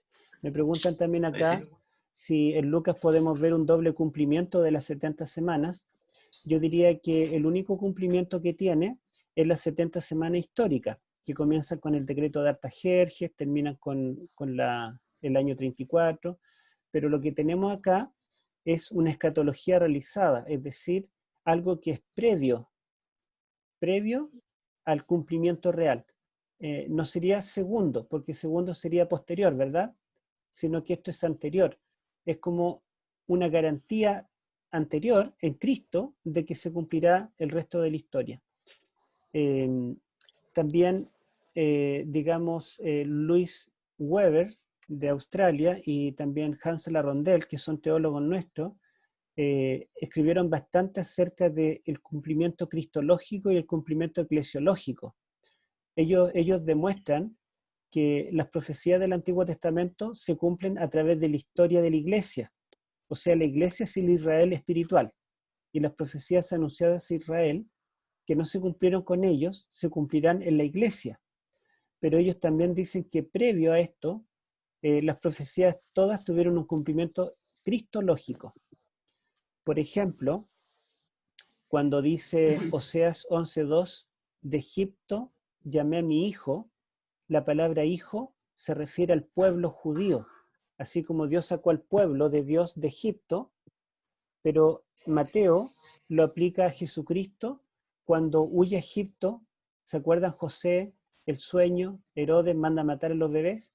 Huyen a Egipto y después cuando vuelven de Egipto hacia Nazaret, Mateo dice que ellos volvieron de Egipto para que se cumpliera la profecía de Oseas 11, cuando dice, de Egipto llamé a mi hijo. Y uno podría decir, pero ¿cómo? Aquí está hablando del pueblo, no de una persona. Pero lo que pasa es que el Antiguo Testamento se cumple primero en una persona, en Cristo, y en segundo lugar se cumple también en la iglesia, en la historia del pueblo de Dios. Bueno, hermana Edith. Hola, mira, Hola. Si bien me pareció interesante el tema que tú tocaste y que trataste de darle sobre la orden, en el fondo sacerdotal de Cristo a través de la genealogía de María, leo en Hebreos, ¿cierto? 7:11 en adelante, dice, si pues la perfección fuera por el sacerdocio levítico, porque bajo él recibió el pueblo la ley, ¿qué necesidad habría aún de que se levantase otro sacerdote, según la orden de Melquisedec, y que no fuese llamado según la orden de Aarón? Porque cambiado el sacerdocio, necesario es que haya también cambio de ley. Y aquel de quien se dice esto es de otra tribu, de la cual nada sirvió al altar, porque manifiesto es que nuestro Señor vino de la tribu de Judá, de la cual nada habló Moisés tocando al sacerdocio. Y esto es aún más manifiesto, si a semejanza de Melquisedec se levanta un sacerdote distinto. Es decir, en el fondo, si bien es interesante como esa perspectiva, Pablo nos aclara perfectamente, ¿cierto?, que acá en el fondo, lo importante de la genealogía la daba el padre, no la madre, ¿cierto? Y por lo tanto, en el fondo nos dice claramente que Cristo no tenía ningún derecho, ¿cierto?, por ley, a ser sacerdote. Sí, tenemos conciencia de hebreo y de hecho vamos a estudiarlo en forma amplia ya a partir de mañana, pero no es que se contradiga, no es que el sacerdocio arónico, ¿verdad?, está contradiciendo la profecía que está en el Salmo 110, que anuncia al Mesías como del sacerdocio de Melquisedec, sino que el sacerdocio que Dios instituyó en el Antiguo Testamento a través de Aarón, que era tipológico, ¿verdad? Era tipológico porque anunciaba un sacerdocio mayor, y también en Primero de Samuel, que nos va a contar la historia del rey David y de todos los reyes de Judá, comienza prometiendo un sacerdote ideal, un sacerdote que nunca fallará. Entonces vemos que el sacerdocio levítico, aunque no era el sacerdocio definitivo, era un sacerdocio que tipificaba al Mesías. Y lo que Lucas nos muestra en su evangelio justamente es eso, que es un sacerdocio tipológico, porque en realidad ese sacerdocio fue reemplazado por el sacerdocio de Cristo. Y Lucas está mostrando que Jesucristo tiene vínculos con la tribu de Leví, ¿verdad? Sí, Él es pero no contado, son relevantes para. él No es son con- relevantes para. Y lo otro que me llamó la atención es el hecho de que cuando mencionaste todo el tema sobre las fiestas, ¿cierto? En los distintos libros de la Ujú. Biblia, no se mencionó para nada Hebreos, te fijas, que en el fondo menciona la fiesta más importante que todo el libro es acerca de la expiación, ¿cierto? Y de la función de Cristo en el santuario, y no fue mencionado, digamos.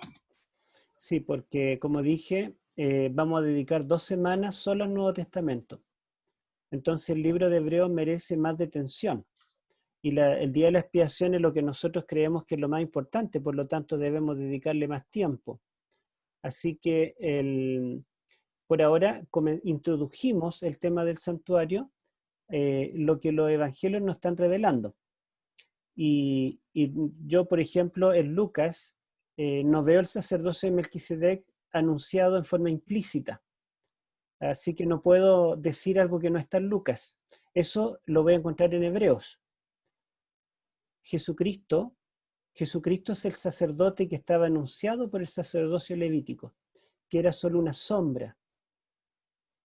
Y al mismo tiempo el templo judío era una sombra del templo celestial. Entonces es necesario que nosotros partamos por la sombra para poder vislumbrar la realidad. Como digo, no estamos negando el sacerdocio de Melquisedec. No, para nada. Lo dice la Biblia en forma explícita. Pero yo les pregunto. Tiren nuevamente, les dijo Jesús, Bueno, que tiren nuevamente. ahí creo que están haciendo culto al niño. Miren, lo que yo quiero mostrarles es que muchas veces nosotros esperamos que un libro como Hebreos, que claramente habla de todo el tabernáculo, el sacerdocio y las fiestas, el día de la expiación, o Apocalipsis, que menciona el templo, el altar, el arca del pacto, en forma explícita, esperamos que allí nomás vamos a encontrar el santuario. No sé si ustedes vieron alguna vez el santuario en los evangelios, pero hay elementos en cada libro de la Biblia que habla del santuario. Y el Evangelio de Lucas comienza con el templo judío terrenal, que sabemos que es una sombra. Y el precursor del Mesías es hijo de un sacerdote y su madre es de la línea de Aarón.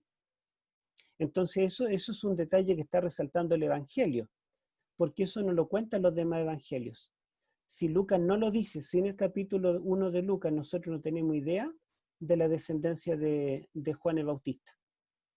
Y Lucas intencionalmente dice que María era parienta de Elizabeth. O sea, está vinculándolas. ¿Se dan cuenta? Aunque Jesucristo es contado de la tribu de Judá, por el hecho de ser el padre, aunque no era el padre, ¿verdad? Consanguíneamente, genéticamente, solamente venía de María. Sin embargo, Jesús es contado como de la tribu de Judá, y es lo que nos interesa porque Él es el rey que esperábamos. Pero también el Antiguo Testamento anuncia un sacerdote. Ahora, Jesucristo no tiene derecho al sacerdocio legalmente porque es contado por el Padre. Sin embargo, hay un hecho relevante, que Él también tiene genes sacerdotales, ¿sí? Incluso de ese sacerdocio que era solamente una sombra. Y Jesús tiene genes de David, pero David es solo una sombra del Mesías. Yo les pregunto, ¿es David el rey de los judíos que iba a salvar al mundo? No es David. David es un tipo, pero Jesús tiene sus genes. porque en el fondo David, el gran rey de los judíos, era alguien que estaba anunciando al rey ideal. Y los sacerdotes, que según Levíticos capítulo 20 y 21, debían ser las personas más especiales, más consagradas. El sacerdote tenía muchas limitaciones que el pueblo podía hacer. El sacerdote no podía llorar a un deudo, ¿verdad? Algo que sí podía hacer cualquier persona, y muchas cosas más. Entonces nos está mostrando que el sacerdote es un símbolo de santidad. Y las vestiduras de él eran especiales, hasta cómo se vestía. Y todo eso que él trataba de representar estaba apuntando al Mesías. Y Lucas lo quiere destacar.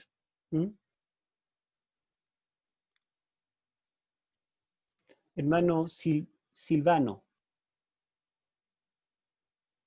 Ya, ahora sí. Bueno, en el sacerdocio se quemaba en el Antiguo Testamento el incienso, ¿cierto? Y en el día de la expiación, el sumo sacerdote entraba con el incensario al lugar santísimo, ¿ya? Ahora,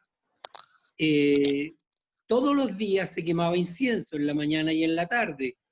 Ahora, en el Antiguo Testamento, yo no lo tengo claro, pero según yo pensaba que solamente los sacerdotes comunes quemaban incienso, no el sumo sacerdote.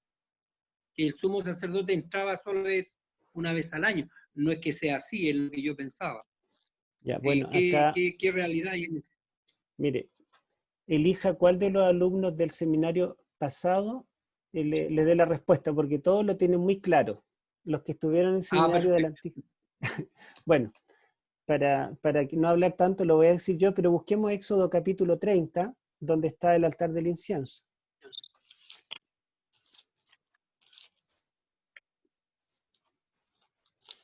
No vamos a leer todo el pasaje donde habla de la construcción del altar del incienso y cómo era el altar del incienso, solamente vamos a leer el versículo 7.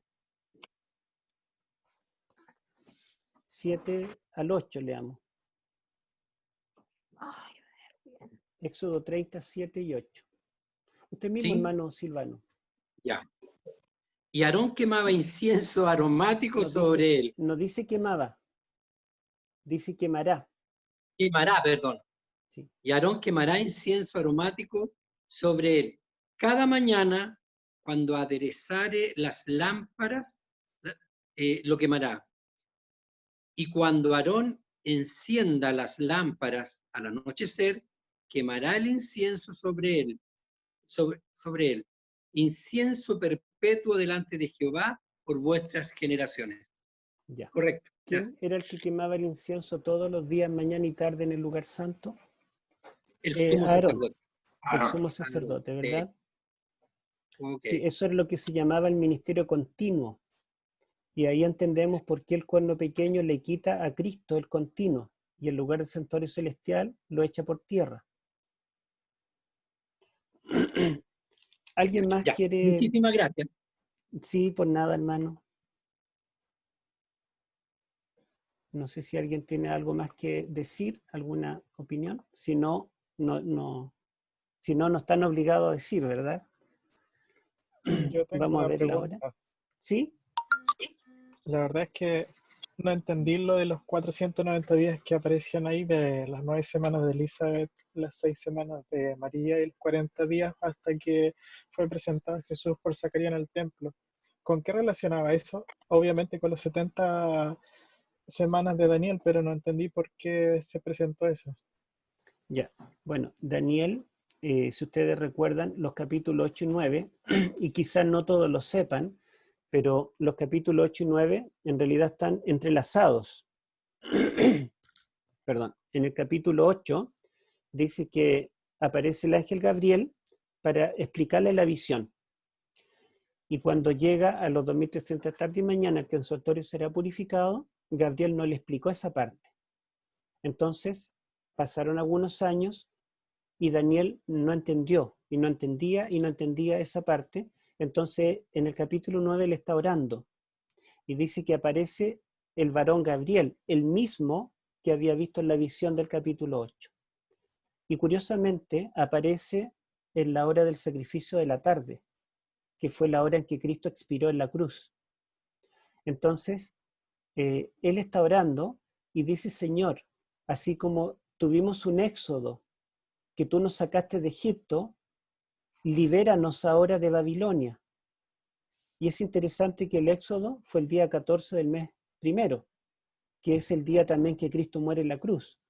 Y viene el ángel Gabriel y le revela 70 semanas, pasarán 70 semanas para que venga el Mesías y pague nuestros pecados en la cruz. A la mitad de la semana 70 será muerto el Mesías y no por sí. Entonces, esta es una profecía que se cumple en la historia. Si nosotros buscamos la fecha de inicio de esa profecía y seguimos el recorrido año tras año, llegamos al cumplimiento exacto en que Cristo moriría en la cruz. Sin embargo, acá es curioso que Gabriel solamente aparece 2 veces en el Antiguo Testamento mencionado por nombre, en Daniel 8 y Daniel 9, y desaparece. Y allí en Daniel 8 el conflicto es por el ministerio continuo del sumo sacerdote celestial. Y resulta que ahora nosotros venimos al Nuevo Testamento y Lucas menciona a Gabriel 2 veces también, y son las únicas 2 veces que se menciona en el Nuevo Testamento. Allí en Lucas, en el capítulo 1, entonces, aparece el ángel Gabriel cuando un sacerdote realizaba un ministerio continuo también, el ministerio del lugar santo. Ya tenemos 2 vínculos que están uniendo Lucas con Daniel 8 y 9. Y luego de eso, ¿verdad?, pasan 6 meses para que el ángel Gabriel vuelva a aparecer, así como apareció 2 veces, ¿verdad?, a Daniel. Así apareció 2 veces acá, y la segunda vez anuncia el nacimiento de Cristo. Y si nosotros consideramos que los meses se redondean 30 días, porque es como hay otros textos que lo respaldan, entonces diríamos que los 6 meses multiplicados por 30 son 180 días, y los 9 meses de María multiplicados por 30 serían 270 días, y los 40 días que pasaron hasta que Jesús fue presentado en el templo, el total de eso suma 490 días. Y es toda una curiosidad que las 70 semanas son también 490 días, porque 70 semanas, cada semana con 7 días, 70 por 7 son 490. Ese es el vínculo. Muchas gracias, muy amable. Sí. Bueno, ya estamos en la hora y como digo, esto es introductorio y también hay mucha más luz en los evangelios, pero yo quise resaltar algunos puntos. Y mañana mi idea es que ya comencemos a estudiar Hebreos. Vamos a repasar algo de los primeros capítulos. Vamos a mirar los primeros 3 capítulos de Hebreos para que vayamos comprendiéndolo desde el principio, este libro. En realidad no es una epístola, como a veces se llama, sino que es un sermón. Es el sermón a los hebreos. La idea es que ustedes lo puedan leer y mañana podamos estudiarlo con un poquito de profundidad, pero no vamos a ver todo hebreo, ni vamos a ver todos los detalles, sino que vamos a detenernos específicamente en lo que tiene que ver con el santuario y el sacerdocio de Cristo. Muchas gracias, hermanos. Que el Señor les bendiga y mañana estaremos juntos. Muchas gracias. Les pido que oremos también, porque les cuento como testimonio, digamos, que yo estoy trabajando hace poco, 2 meses, y me dieron 2 semanas de trabajo y 2 semanas libres. Entonces yo esta semana iba a tener libre, y la siguiente también. Entonces iba a poder prepararme bien, preparar las diapositivas y estar con ustedes descansado, pero me avisaron que ya no tengo semanas libres. Tengo que trabajar de lunes a viernes en forma continua, por lo tanto yo salgo del trabajo y tengo que correr para acá para preparar algo en la diapositiva. Entonces parece que el enemigo está poniendo obstáculos. Siempre cuando estudiamos estos temas que son tan importantes, el enemigo pone tropiezo. Pero vamos a Pero el orar. Señor es más grande que el enemigo, pastor. Amén. Amén, así es. Sí. Vamos a orar para que el enemigo no nos ponga obstáculo a ningunos. Vamos a estar orando, vamos a estar por usted. Amén. Gracias. Para que podamos continuar. ¿Sí? Amén. Ánimo, Héctor, tranquilo. Sí, no, estoy muy tranquilo y confío en Dios. Amén. Y tengo un gran respaldo de oraciones que suben Amén. como incienso ante el santuario de Dios. Amén, alabado sea Dios. Amén. Amén. Nos Amén. encontramos mañana, hermanos. Que Dios les bendiga. Yo voy a perfeccionar un poquito la diapositiva y la voy a subir. Amén. No, Bye, pastor, muchas bye. gracias. Dios le bendiga. Ah, pero tenemos que orar. Nos faltó lo más importante. Orar. Sí. Gracias. A ver, ¿a quién le pedimos? Bendiga, Héctor. Bendiciones. Bendición, Hernán. Pidámosle, a ver, ¿a quién vemos acá? A Jessica. Gracias, pastor. Gracias. Jessica, ¿nos podrías dirigir la oración? Jessica nunca ha estado ante un público tan numeroso, ¿verdad? No, no, lo que le iba a decir, usted siempre tan humilde y perseverante, así que confiamos que todo salga bien y que Amén. termine su seminario sin problema. Amén. ¿Podrías Amén. dirigirnos en la oración? Amén, hermano. Ya. Antonia, cierra por favor.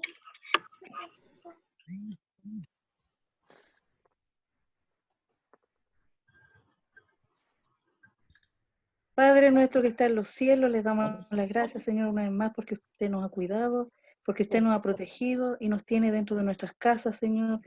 Nos ha dado la oportunidad de poder escuchar, Señor, a nuestro hermano Héctor. Gracias, Señor, porque usted ha puesto en su corazón también el compartir su estudio, Señor, el que usted ha guiado. Le pedimos, Señor, que usted desde lo alto siempre lo bendiga, Señor, que Amén. puedan ser sus palabras, las que pueda también, Señor, enseñarnos y que Amén. nosotros podamos estar atentos. Le damos las gracias, Señor, por todo lo que usted hace por nosotros cada día, por sus protecciones, y nos ponemos en sus manos, Señor, en las Amén. situaciones que estemos viviendo. Ponemos en sus manos, Señor, a nuestras familias. Usted nos conoce, a cada uno, Señor, de los que hemos estado acá, y le pedimos, Señor, sus grandes bendiciones que usted cada día nos da, Señor. Amén. Gracias por todo y permita, Señor, que nos podamos reencontrar nuevamente mañana. Muchas gracias por todo. En el nombre de Jesús. Amén. Amén. Amén. Dios les bendiga, hermanos. Ahora sí podemos despedirnos con tranquilidad. Buenas Que noches. descansen. Chao, hermano Héctor. Chao, Buenas pastor. noches. Gracias. Bendiciones para Buenas todos. noches, lo pasen, tengan buenas noches. Buenas noches. Gracias, pastor. Buenas Chao, noches. Ángelo. Buenas noches. Ángelo. Buenas noches, hermano Silvano. Hola, Totita, nos vemos. Mamá. Luis Vargas. Mamá. No se olvide de guardar la grabación. Buenas noches, mamá. Sí, estoy... ¿Dónde Ya está grabado. Me imagino que al salir, al poner fin, se grabará solo, ¿verdad? Nicolás. Se grabó completo, inclusive las preguntas. Buenas noches. Pauchita, Buenas ¿cómo noches. estamos, Pauchita? Saludos, Voy a Ani cerrar. Duarte. Bye, bye. Hola, Carlos. Te llamé el otro día en tu cumpleaños y no me contestaste. Bendiciones para todos. Bendiciones, bendiciones. Chao, chao. Gracias. Gracias. Chao, mamá. Cerramos. Chao, los amo. Chao. Chao, tía. Chao, Miguel. Nos vemos. Chao, Miguel. Descansen.